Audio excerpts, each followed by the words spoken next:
Dear students, today we will discuss about the structural organization in animals. Structural organization के अंदर हम बात करेंगे सबसे पहले एनिमल टिश्यूज़ की। तो एनिमल टिश्यूज़ सबसे पहले तो व्हाट इज़ टिश्यू? टिश्यू हम किसको बोलते हैं? तो tissue is a group of cells which have similar origin. ऐसा कोई ग्रुप सेल्स का जिनका ओरिजिन सेम हो and they perform specific function और सिमिलर फंक्शन, उसको हम टिश्यू नाम देते हैं। यूनिसेलुलर और मल्टीसेलुलर दो तरह के ऑर्गेनिजम्स हैं।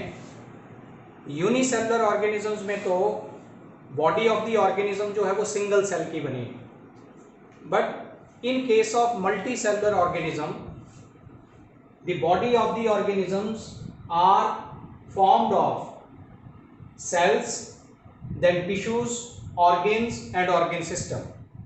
तो इसके अंदर अगर हम बात करें तो सबसे पहले मैं टिश्यू की बात कर रहा हूं कि tissue is a group of cells which have similar basic origin and they cooperate together to perform a similar function or specific function. अब जो टर्म टिश्यू थी वो दी थी F.X. विचेट ने, यानी इस साइंटिस्ट ने टर्म जो टिश्यू थी वो क्वाइन की थी। And the study of tissues is known as histology, the branch of biology which deals with the study of tissues is known as histology, and the term histology was given by Mayer. Mayor नाम के scientist ने histology term दी थी। Next है types of tissues in animals. हमने plants के अंदर tissues की बात की थी, तो प्लांट्स के अंदर हमने पढ़ा था meristematic tissues and permanent tissues, ये दो मेन टाइप्स थी। अगर हम एनिमल्स के अंदर बात करें तो in case of animals there are 4 different types of tissues. Number 1 epithelial tissue, number 2 muscular tissue, number 3 connective tissue and number 4 nervous tissue.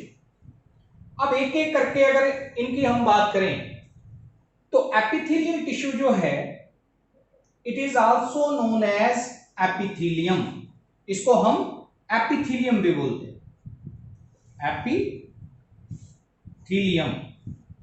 और ये जो एपिथेलियम टर्म थी it was given by Ruysch नाम के आदमी ने ये टर्म दी थी।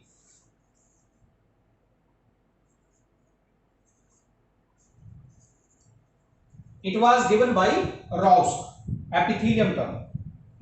And the epithelial tissue is the first tissue which develops in an embryo. किसी भी ऑर्गेनिज्म की जो लाइफ होती है वो स्टार्ट होती है from the zygote. Zygote is the first cell in the life history of an organism. तो जाइगोट के बाद जब एम्ब्रियो बनता है तो एम्ब्रियो में सबसे पहले जो टिश्यू डेवलप होता है that is epithelial tissue. And epithelial tissue covers the external surface of different body organs, या तो ये हमारे बॉडी के डिफरेंट पार्ट्स जो हैं उनके एक्सटर्नल सरफेसेस को कवर करता है, या इसके अलावा हमारे जो हॉलो बॉडी ऑर्गन हैं, इंटरनल हॉलो बॉडी ऑर्गन हैं, उनके अंदर की लाइनिंग को कवर करता है।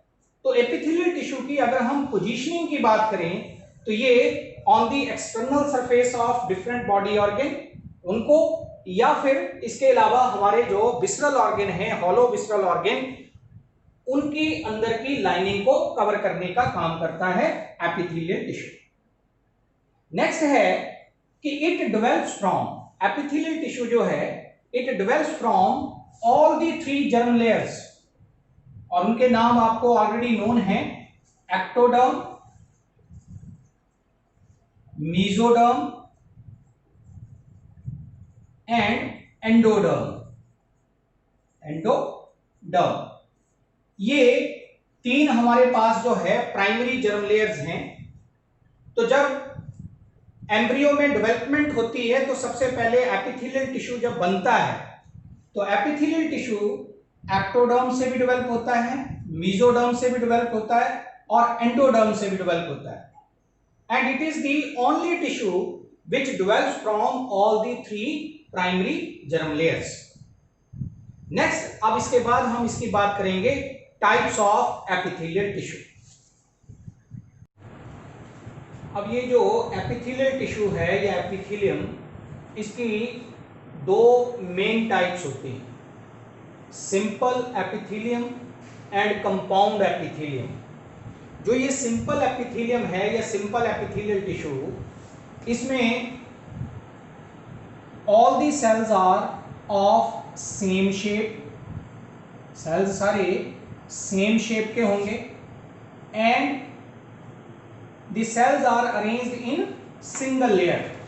सेल्स जो हैं वो सिंगल लेयर में अरेंज्ड रहते हैं। ये सिंपल एपिथेलियम की मैं बात कर रहा हूं। But in compound epithelium the cells may or may not be of similar shape. Cells जो हैं वो एक या एक से ज्यादा शेप्स के हो सकते हैं, मोस्टली जो है वो डिफरेंटली शेप्ड होंगे, differently shaped, and they are present in two or more than two layers, or we can say they are arranged in many layers. Cells are present in many layers. तो major ये दो differences हैं कि simple epithelial tissue के अंदर sales की जो shapes होती हैं वो सेम होती हैं और वो सिंगल लेयर में अरेंज्ड रहते हैं, जबकि कंपाउंड एपिथेलियम के अंदर सेल्स जो हैं वो डिफरेंटली शेप्ड होते हैं and they are arranged in more than two layers. अब इसके बाद डिटेल में इनके बारे में बात करने से पहले हम बात करेंगे कि what is basement membrane. Basement membrane, क्योंकि एपिथेलियल टिश्यू के जितने भी सेल्स होते हैं, चाहे सिंपल एपिथेलियल टिश्यू की हम बात करें जिसमें कि सेल्स सिंगल लेयर में अरेंज हैं, या कंपाउंड एपिथेलियल टिश्यू की बात करें जिसमें नंबर ऑफ लेयर जो हैं वो मोर देन वन हैं, तो दोनों ही काइंड के एपिथेलियल टिश्यू के अंदर जो सेल्स की लेयर्स होंगी, सिंपल एपिथेलियल टिश्यू में तो सिंगल लेयर है, तो वही लेयर रेस्ट करेगी on the basement membrane, whereas in case of compound epithelial tissue in which there are many layers of cells, but the cells of the lower most layer, जो सबसे नीचे वाली layer होगी cells की, they will rest on the basement membrane. तो basement membrane क्या होती है, पहले उसके बारे में बात करते हैं।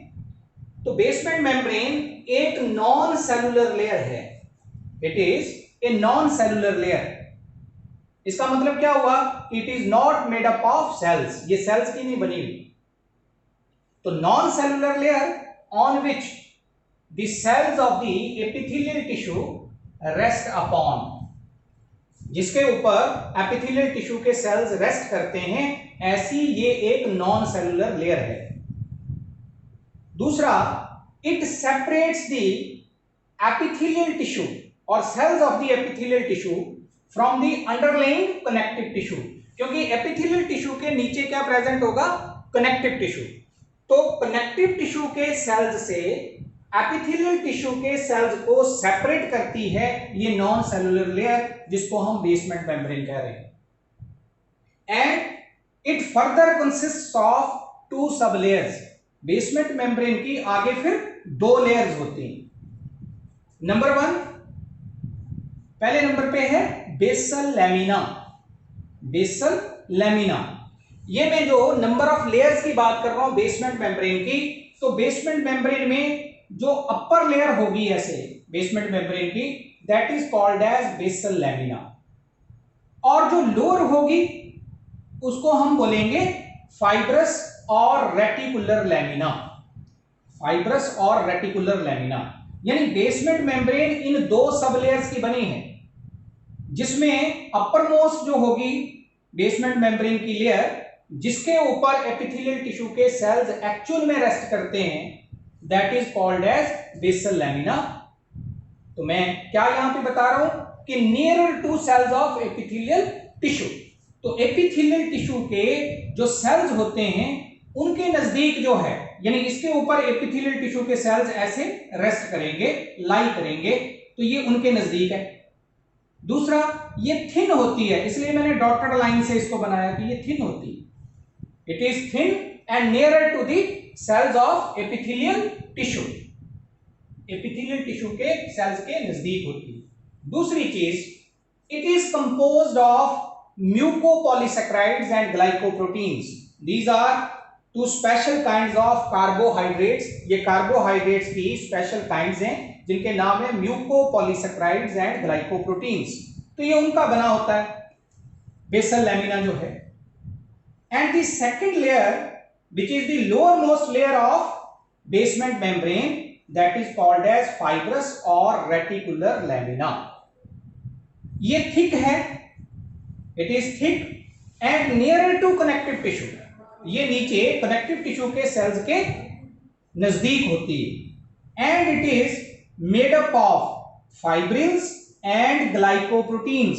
ये भी fibrils एंड ग्लाइकोप्रोटीन्स की बनी होती है, ग्लाइकोप्रोटीन्स।